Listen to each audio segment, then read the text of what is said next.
Hi everyone, today I will cook lemon pepper chicken.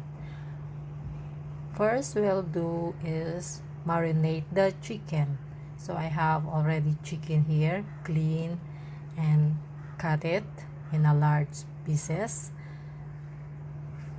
And now we'll add the crushed pepper, salt, ginger garlic paste, lemon juice, and yogurt. I will mix all the ingredients.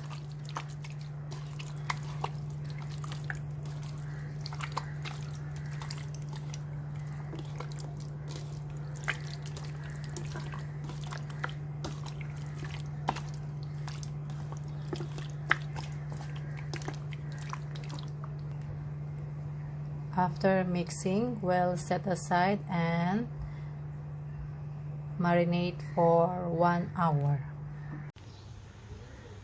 After 1 hour for marination, we'll now cook the chicken. Here are some ingredients that I need. Have peppercorn, cloves, cinnamon stick, green cardamom, butter, chopped coriander leaves, green chillies, and plain yogurt. Let's start cooking. We'll add oil, butter,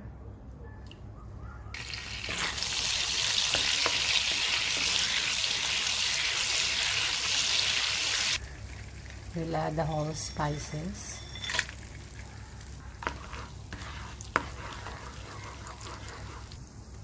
we'll add the chicken. We'll fry it for 1 minute. We'll flip up the chicken.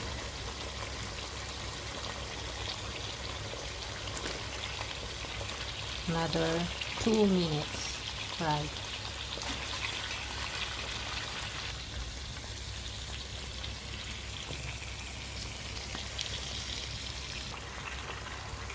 After 2 minutes, now I will add the remaining of the marinade.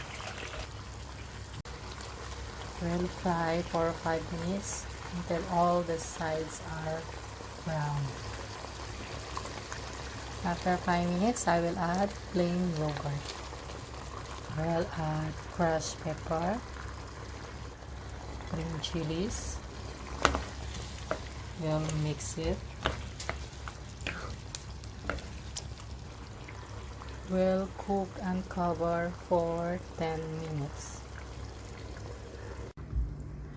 After 5 minutes,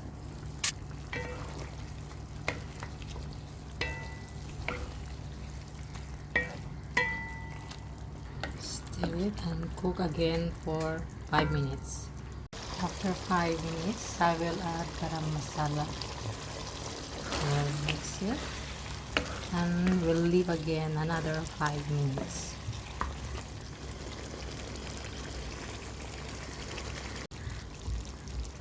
After 5 minutes, we'll add the coriander leaves.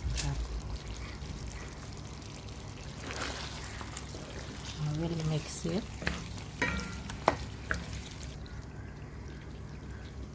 It's already cooked.